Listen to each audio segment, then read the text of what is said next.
Hey, this is Bryan. Thanks for watching Kies Motorsports. If you like our videos, give us a thumbs up. Make sure to subscribe, hit the bell notification, and check us out at KiesMotorsports.com. Welcome to video 1 of a 3-part series where we're going to be refreshing the cooling system in this F80 M3.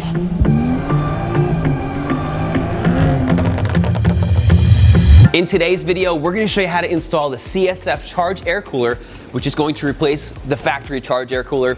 In video 2, we're going to replace the front mount heat exchanger, and in video 3, the DCT cooler. What we're going to do now is we are going to start with some basic disassembly to get the car ready for these cooling upgrades. So let's start by removing the front bumper. Let's begin by removing some 8mm. So there's a 8mm screw here, there's one here, there's one about up here, and then there's going to be 2 that secure the bumper to the fender.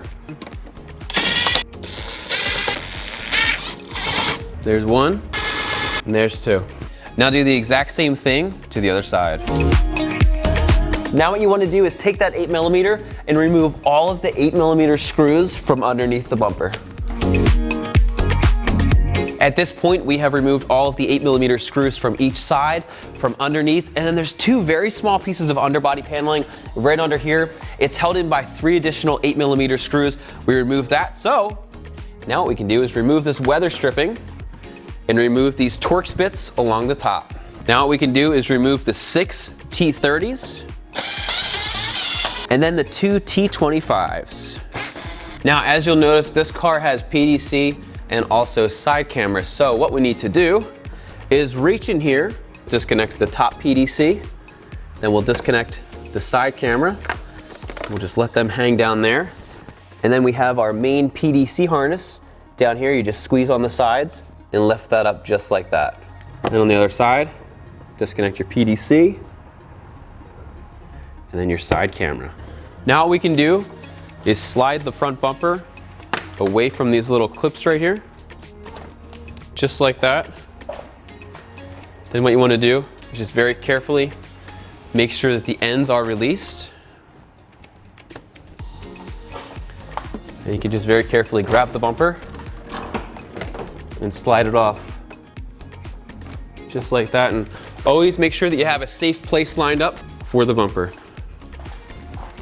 Next, what we need to do is we need to remove this underbody plastic. So to do so, you need a T40 for this bolt. There's one on this side as well. Then grab your 8mm again, and we're going to remove these 3 screws here. Now what we're going to do is we're going to remove the stiffening plate. This is held in by a bunch of these 8mm and then these 16mm bolts. So I like to start small. So let's remove those 8mm first. All right, that's all of those. Now what we need to do is we need to remove all of these 16mm bolts that hold the stiffening plate in place. What I like to do is just loosen them by hand, and then you can pull them off with the drill. And I always start with the perimeter ones, and then I take off the middle ones last.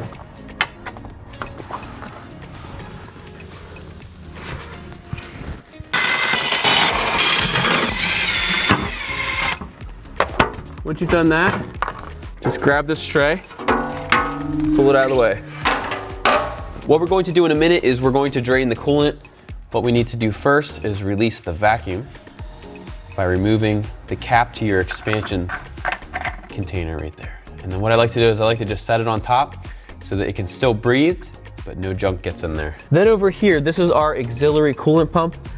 There is a little clip and there is a hose we're going to remove. So what you do is you take a little pick tool and you just gently pull that clip down. And then once you've done that, get a bucket ready because we're gonna pull this hose off and we're gonna get as much of that coolant in the bucket as possible. Okay, so then just slide this off.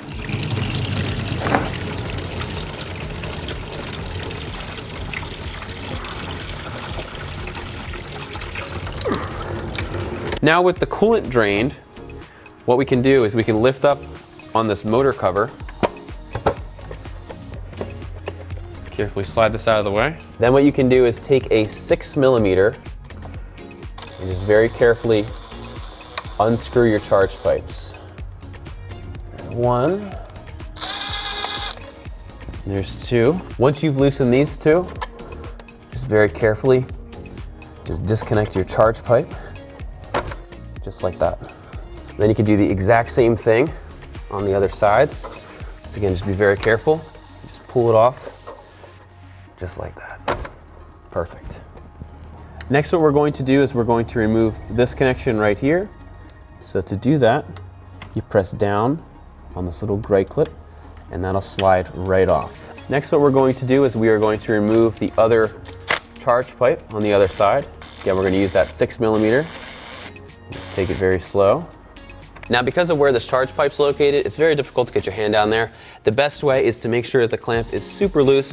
You disconnect your charge pipes, you disconnect the coolant lines, and then you lift it up and you just kind of twist it, and it's going to come out a heck of a lot easier than trying to reach your hand down here. Next, what we can do is we can remove the inlet coolant line, which is this one right here. What I like to do is release it from this clip first, and as you can see, we like to put a towel under. Now, there shouldn't be any coolant leaking out of this because we drained it, but we always like to have a towel just in case there's any drips. So lift up on that little clip like we did underneath. Just very carefully wiggle this off, just like that. And once again, not a drop spilled. Next, we need to disconnect this line right here from our charge cooler. I like to have a little more flexibility, so I start with this one. Again, we have towels underneath. We shouldn't need them because we drained everything, but it's better to be safe than sorry. So as you can see, not a drop spilled. And let's do the exact same thing up here. Just release the clip. Put some towels on there just in case. Okay, there we go. At this point, the cooler is ready to come out. What I like to do is I like to cut 2 fingers off of gloves. We'll just slip these gloves over, just like that. And this is gonna make sure that there's no junk that's gonna get in here as well. Okay, so same thing over there. Then what we can do is there's these grommets underneath. So you just give it a good lift up and you'll start to feel them release. We'll do the same thing with the back. Now we're gonna leave this reservoir on and we're gonna remove it once we get it to the bench. And the hardest part is to get it to release from the charge pipe. There we go, so just keep going from the front and the back. And that'll loosen it up. Then once everything is loose, just disconnect this last grommet in the front here, just like that. Now what we can do, since everything is off, we can take all of these brackets and transfer them over to the new CSF Charge Cooler.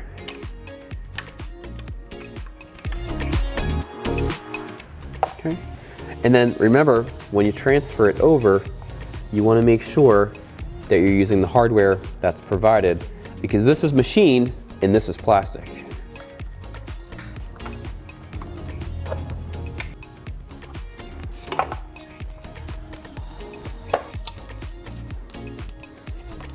Now what we can do is remove the coolant expansion tank.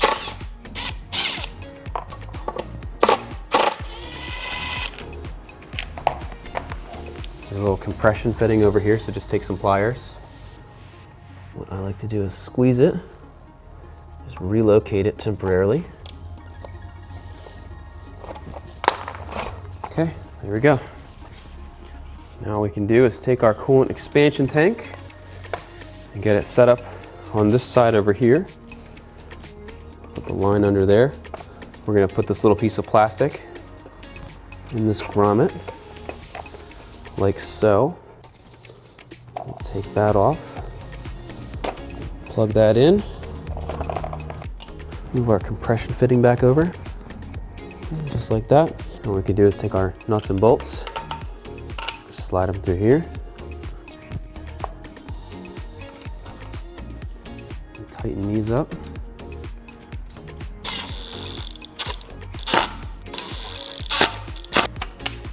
Okay, we need to take our sensor and move that over. We can reinstall it on the car.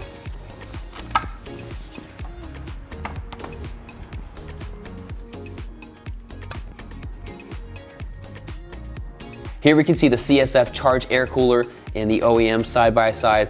One of the biggest benefits of the CSF is that it's a 60% larger core for better cooling. Now what we can do is take off these protective caps and get ready to install it. Okay, so what I like to do is I like to start by making sure everything is in position. And I like to focus on getting the charge pipe in on this side. Once this is in line, everything should fall right into place. And what you can do is line everything up, push your grommets on, and then just give it a little chiropractic action, and it'll be nice and solid. Then what we can do is we can start to replace our coolant lines. So we have our one down here. Just get this, make sure that you press it on, make sure that it goes on nice and straight and all the way, and then clip it into place. And then once you put it on, make sure you test it, make sure you can't pull it off to make sure that this little clip is in this little groove. Then what you can do once everything is nice and solid, take this one and do the exact same thing. And what we'll do is put this hose back, open this up, get it ready. Same thing, you just want to make sure that you wiggle it and make sure that everything is fully engaged. What you can do if you're not sure, just look in here, and a lot of times you'll be able to see. Okay, clip it in place, try to pull it off, make sure you wiggle it, try to pull it off. If you can't, most likely it's in that groove. Here I can actually look in and see that it's locked in, so we're good to go. And what you can do is just plug this in, and then press the little gray bar up, and what that's going to do is that'll lock the connection in place. And you take that mighty 6mm and just very carefully tighten that down. I like to get it started with that and then finish it by hand so I know how tight it's getting. Then what we can do, we can reinstall our charge pipes. Okay, there's one.